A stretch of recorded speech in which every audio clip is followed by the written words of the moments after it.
আসসালামু আলাইকুম। আশা করি সবাই ভালো আছেন। সামাজিক যোগাযোগ মাধ্যমে তীব্র প্রতিক্রিয়া ছড়িয়ে পড়েছে। বাংলাদেশ ক্রিকেট বোর্ডের নেতৃত্ব ও সিদ্ধান্ত নিয়ে প্রশ্ন উঠেছে একের পর এক। বিশেষ করে তামিম ইকবালকে ঘিরে তৈরি হয়েছে বিতর্ক। সমালোচকদের দাবি তার নেতৃত্ব আসা এবং সিদ্ধান্ত গ্রহণের প্রক্রিয়া নিয়ে অনেক কিছুই পরিষ্কার নয়। অনেকেই সরাসরি বলছেন, ক্রিকেট বোর্ড কি এখন এমন এক জায়গায় দাঁড়িয়েছে যেখানে স্বচ্ছতার চেয়ে প্রভাবই বেশি কাজ করছে? এই পরিস্থিতিতে ক্ষোভ বাড়ছে সাধারণ ক্রিকেট ভক্তদের মধ্যেও।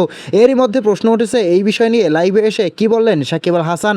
লাইভে সাকিব আল হাসান কঠোর সুরে বলেন, ক্রিকেট নিয়ে অপ্রয়োজনীয় বিতর্ক আর ক্ষমতার খেলা বন্ধ হওয়া দরকার। তিনি আরও বলেন, এটা কোনো ব্যক্তিগত জায়গা না, এটা দেশের ক্রিকেট, দেশের মানুষের আবেগ। তার ভাষায়, যারা দায়িত্বে আছেন তাদের কাজ দিয়েই প্রমাণ করতে হবে তারা সেই জায়গায় যোগ্য কিনা। সবশেষে তিনি ইঙ্গিত দেন, মাঠের পারফরমেন্সই শেষ কথা, বাকি সব সময়ের সঙ্গে বদলে যায়। তার এই বক্তব্যের পর নতুন করে উত্তপ্ত হয়ে উঠেছে আলোচনা। আপনার কি মনে হয়, বাংলাদেশ ক্রিকেট কি সঠিক পথে আছে? কমেন্টে জানিয়ে দিন আপনার মূল্যবান মতামত।